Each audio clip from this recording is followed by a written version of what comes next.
Para Kant, toda a matemática é produzida através de juízos sintéticos. Vou falar um pouco sobre o que isso significa através de alguns exemplos que ele mesmo dá, que aparentemente são banais, mas que, bom, vocês verão no decorrer da argumentação. Coisas simples, como por exemplo, 2 mais 2 é igual a 4, para ele para ele essa conta depende de um juízo que ele chama de sintético. Qualquer conta, qualquer proposição da matemática. Por quê? Porque nada implica, no conceito de 2 mais 2, o conceito de 4. Aí você fala, nossa, mas é tão óbvio, mas como assim? Isso que 2 mais 2 é 4 é óbvio. Claro, isso é óbvio, mas se a gente pensar numa conta de números muito grandes, pensa no maior número que você consegue imaginar e somando com um outro número muito grande. Você não vai saber de cabeça o resultado. Você vai ter que fazer uma conta, vai ter que colocar ali no papel, né? Tem as técnicazinhas para colocar um número embaixo do outro, aí o que sobra vai para casa ao lado, enfim. Isso que a gente aprende na escola. A questão é justamente essa, nada nessa conta de um número mais um número implica o resultado. Você pensando apenas no conceito dessa soma, você não tem o conceito do resultado, pensando só no conceito dessa soma. Você tem que fazer uma operação ali, né? Você tem que fazer uma conta. Mas o que está implicado nessa conta? Ela está implicado você manter um número, né? Você manter uma base e você ir somando intuições, né? Cada unidade seria uma intuição e você agrega essas intuições aquele número que você pegou de base. Você pode somar de 1 em 1, de 10 em 10, de 100 em 100, de 1000 em 1000, mas isso você tem que, né? Não é uma resposta que vem de imediato. Esse juízo que é sintético, ele contrasta com outro tipo de juízo, que é o analítico. Um juízo analítico, o conceito, aquilo que é predicado de um juízo analítico já é implícito nele. Se eu disser, por exemplo, que a extensão é uma qualidade de todo o corpo, eu vou estar chovendo no molhado, porque não existe, porque a qualidade de ser extenso é inerente ao conceito de corpo. Então, o predicado ser extenso já é inerente ao conceito do sujeito, que é corpo, né? Quando eu falo todo o corpo é extenso, o predicado já é implícito no sujeito, porque se eu falo a própria ideia de corpo em si já traz em si mesma a ideia de extensão, porque não existe nenhum corpo que não seja extenso. É a mesma coisa de falar, por exemplo, a bola é redonda. É redundante, porque o conceito de redondo, o predicado redondo, já é implícito no conceito de bola. Não existe a bola quadrada do Kiko, né? Então, assim, esses juízos, eles são analíticos. Quando que um juízo é analítico? Quando o predicado já é implícito no sujeito. Então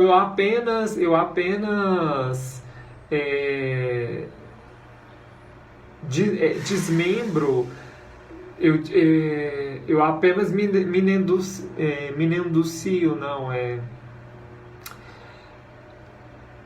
eu apenas desmembro mesmo, eu enumero predicados que já são inerentes, eu enumero predicados que já são inerentes ao sujeito, né? Então, eu tô, ao falar esses predicados, eu não estou acrescentando nenhum conhecimento. Quando eu falo que a bola é redonda, eu não estou acrescentando nenhum conhecimento, eu não estou ampliando meu conhecimento a respeito da bola, de bola. Ou quando eu falo o corpo é extenso, todo o corpo é extenso, eu não estou acrescentando, eu não estou ampliando o meu conhecimento a respeito do corpo, eu estou falando de algo que já é inerente a ele, que já é implícito. Eu só estou tornando explícito o que é implícito no conceito do sujeito. Então estou ampliando. É diferente de um juízo que é sintético, porque o juízo sintético ele amplia o conhecimento que eu tenho a respeito de algo. Por exemplo,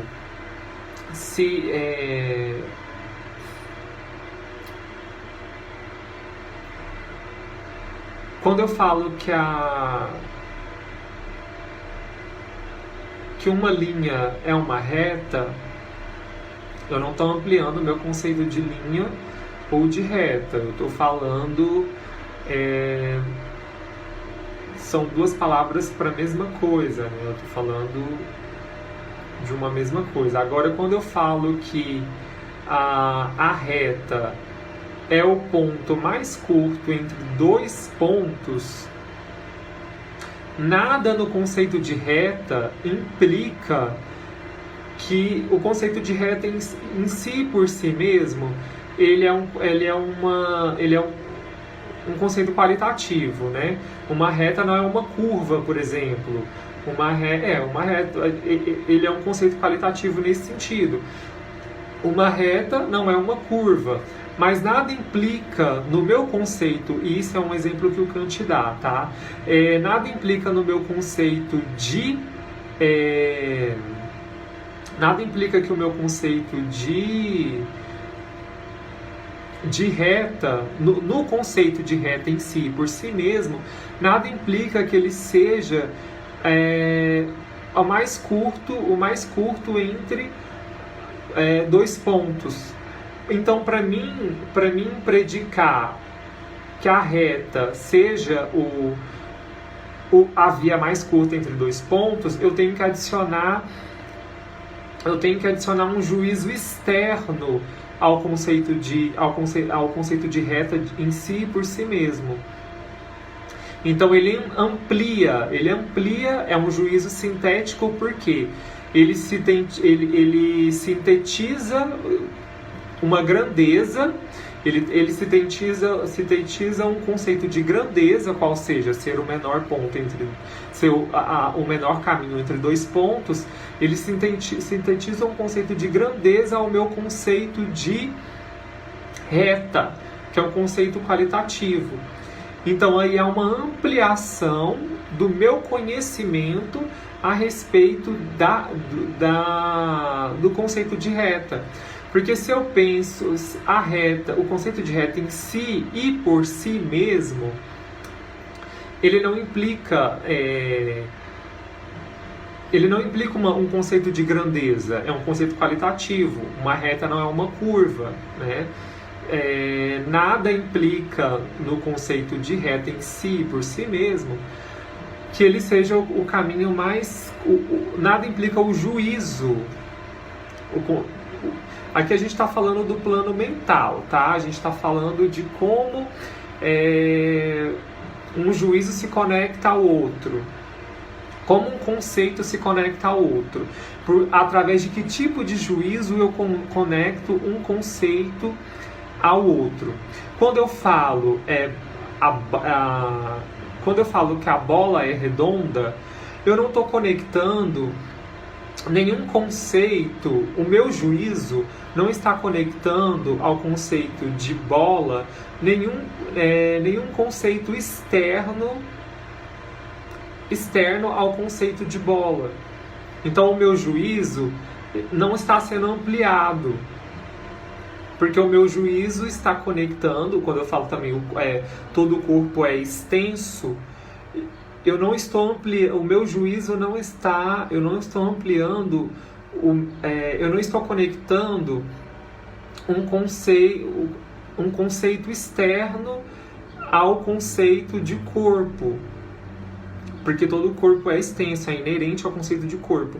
Então, não é um juízo que ele é, não é um, eu não estou trabalhando, a minha mente, quando eu falo que todo o corpo é extenso, não está aplicando um juízo que amplia o meu conceito de corpo.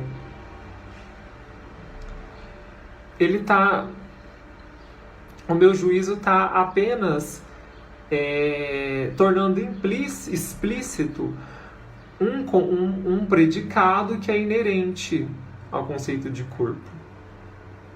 Agora, já quando eu falo que a reta é o caminho mais curto entre dois pontos, eu já preciso...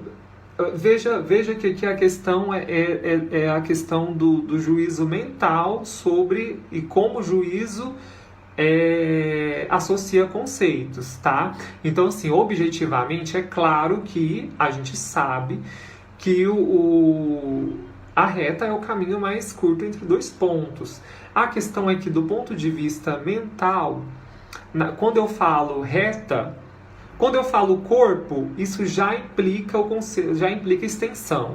Quando eu falo bola, isso já implica ser redondo. Então, por isso que são juízos analíticos. O predicado já é inerente ao sujeito. Agora, quando eu falo reta, nada implica no conceito de reta. O meu juízo, quando eu penso reta, nada no meu juízo implica a reta ser o caminho mais curto entre dois pontos. Para mim predicar que a reta seja o caminho mais curto entre dois pontos, eu preciso de um juízo externo. Eu preciso de um juízo externo ao conceito de reta. Né? Ou seja, a reta é uma qualidade, é um conceito qualitativo. Né? Por quê? Porque uma reta não é uma curva, né? É um conceito qualitativo. E ser o caminho mais curto entre dois pontos é uma grandeza. Né? Então, para mim predicar essa grandeza do conceito de reta, a minha mente utiliza um juízo sintético, porque eu tô associando ao conceito de reta algo que é externo ao conceito. Eu tô associando duas intuições que não necessariamente elas estão ligadas na minha mente. Porque quando eu falo que todo o corpo é extenso, eu tô apenas explicitando um juízo que na minha mente já é inerente ao conceito de corpo. Esse juízo de ser extenso já é inerente, na minha mente, já é inerente ao conceito de corpo. Já quando eu falo que a reta é o caminho mais curto entre os dois pontos, eu tô falando eu tô aplicando ao conceito de reta um juízo que ele não que na minha mente, quando eu falo reta, não é inerente ao conceito de reta, essa grandeza, né, de ser o mais curto entre dois pontos. Porque ser mais curto ou ser mais longe é um conceito de grandeza, né? Então eu tô ligando um conceito qualitativo, que é ser uma reta, ao conceito de uma grandeza, né? Então eu estou fazendo uma união de dois, que ela é necessária, né? Por isso, para Kant, ela é a priori. Por que a reta ser o caminho mais curto entre dois pontos é um conceito sintético a priori. Ele é sintético porque eu estou unindo. Ele é sintético porque eu estou unindo dois conceitos que não são inerentes um ao outro. Por isso ele é sintético. Ele está ampliando a minha compreensão, tanto de um quanto de outro. Mas ele é a priori por quê? Porque ele não é dado na experiência, ele é necessário, né? Ele é necessário, ele não é dado pela experiência, ele não é arbitrário, né? Porque as leis da matemática, elas não são arbitrárias, ele é necessário. Por isso, então, ele é sintético a priori. Porque eu estou, né, unindo dois conceitos. O meu juízo, o meu juízo está aplicando está operando um juízo que é sintético porque ele está unindo duas intuições que não necessariamente, que elas não estão juntas na minha cabeça necessariamente, e que é a priori porque ele é necessário. Ele não poderia ser de outro modo, não é dado não é uma associação que é dada pela experiência, simplesmente. É diferente, por exemplo, do que eu falei, né, do juízo analítico. Por quê? Porque quando eu falo todo o corpo é extenso, eu não estou unindo eu não estou ampliando o meu conceito, eu não estou ampliando o meu conhecimento sobre corpo, eu estou apenas explicitando algo que na minha mente é inerente ao conceito de corpo. Na minha mente é inerente ao conceito de corpo, que é ser extenso. Que louco isso. Então, aí voltando à questão da matemática. Por que eu dei esse exemplo da geometria, né? Por que esse caso da geometria é um conceito sintético,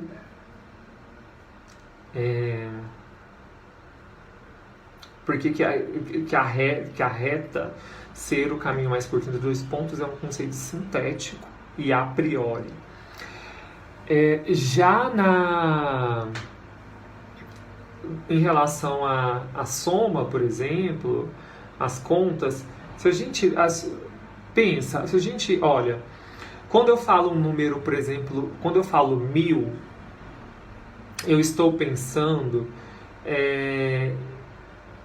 ele é um conceito sintético, né? Ele é sintético por quê? Porque, como eu já falei, toda soma de 1 mais 1, de 2 mais 2, toda soma, para Kant, ela é sintética. Isso parece evidente quando eu falo 2 mais 2, né? Que é evidente que é 4, mas isso não fica tão evidente quando eu penso numa numa soma que é muito grande, né? Mas aí quando eu penso na ideia de 1000, por exemplo, vamos supor que porque a síntese também ela tem um caráter econômico também. eu vou galgando níveis mais altos da própria realidade. A síntese, ela vai me permitindo ir ir mais fundo ou mais alto a respeito da própria realidade, né?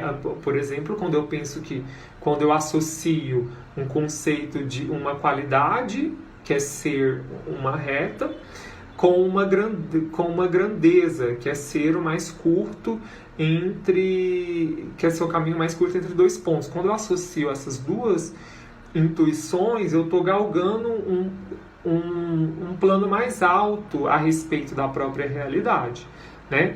Então, assim, quando a gente pensa... Então, por isso que ele amplia, né? O conceito sintético, a priori, ele amplia o conceito a respeito da realidade, me permite acessar níveis mais fundamentais da realidade, né? Quando eu penso 1000, por exemplo, é um conceito que também é econômico, porque está implícito aí, está implícito o conceito de dezena, o conceito de centena. Já pensou se cada vez que eu falasse 1000, eu tivesse que passar para o meu intelecto cada unidade que pertence a esse conceito? Se cada vez que eu pensasse no número 1000 ou fosse falar do número 1000, eu tivesse que passar para o meu intelecto cada unidadezinha que compõe, ou cada dezena, ou cada centena que compõe esse conceito, a gente nunca conseguiria formar conceitos a respeito da realidade, não é mesmo? Porque a gente ia se perder em operações sem fim e a gente nunca conseguiria pensar a realidade. Ou seja, por isso que para Kant, para pensar a realidade, a gente depende de juízos tanto analíticos, mas principalmente sintéticos, né? Porque os sintéticos, eles ampliam o conhecimento da realidade, mas eles ampliam uma ampliação que tende para a unidade, para a síntese, para a conexão, para a economicidade, né? Então,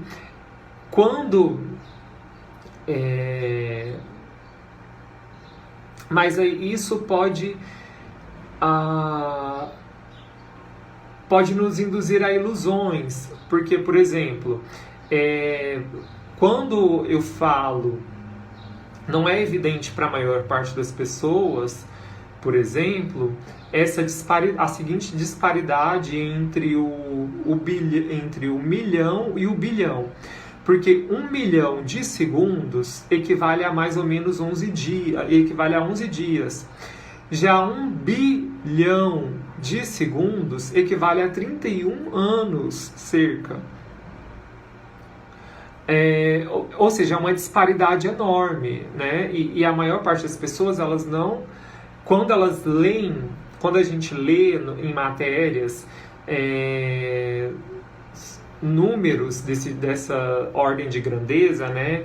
Números que são em bilhão, provavelmente a gente não concebe essa grandeza e a gente nem percebe que não concebeu realmente essa grandeza. Por quê? Porque provavelmente a gente projeta nessa grandeza a intuição de até onde a gente já foi, até onde a gente já contou, né? E a gente não lida com 1 bilhão no cotidiano. Por isso a gente não tem... Por isso esse contraste nos impressiona. Esse contraste de que 1 milhão de segundos equivale a 11 dias e 1 bilhão de segundos equivale a 31 anos. Por que que esse contraste pode nos surpreender? Porque no cotidiano a gente não lida com a casa do bilhão, geralmente, né? Geralmente nem do milhão, porque a maior parte, né, da população ganha, faz cálculos no mês envolvendo a casa do 1.000, né? Sei lá, uma pessoa que ganha 5.000, por exemplo, uma que ganha 2.000, uma que ganha 1.500, que é o salário mínimo, né? Então, essa pessoa ela está sempre lidando com essa grandeza numérica, né? Com 1.000. Então, como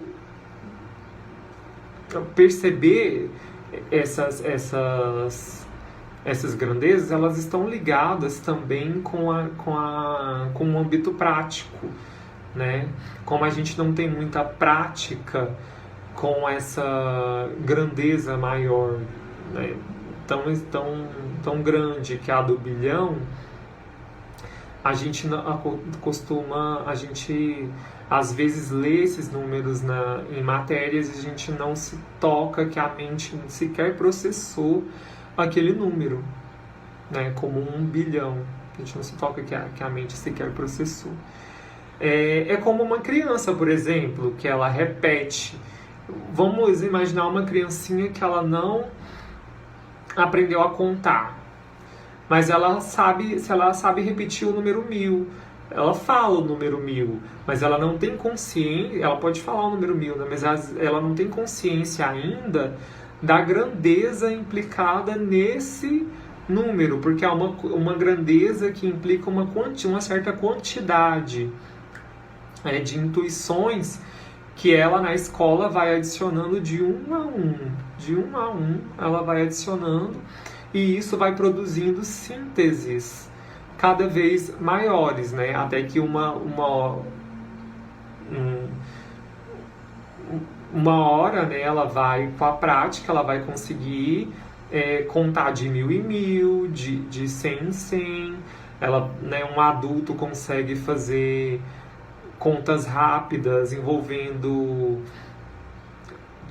divisão, subtração e multiplicação de quantidades grandes, como de 1.000 em 1.000 e centenas e centenas.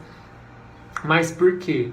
Porque a mente já percorreu um percurso de adicionar, né? Sim, porque para Kant a ampliação, ela é sempre, na matemática, ela é sempre sintética, né? Então, para uma pessoa que ela nunca, e a maior parte da gente nunca lidou com números na casa do bilhão, a gente não tem uma síntese desse número, assim como é análogo. Uma analogia interessante é a da criança que ainda não aprendeu a contar, né? Então, até o 1.000, por exemplo, ela vai de pouco a pouco adicionando unidades a uma certa base, né? Ela vai contando de 1 a 1. Então, aí daí que a gente vê como que parece que realmente, né, a matemática ela é sintética, né? As equações da matemática e as operações da matemática, elas são sintéticas.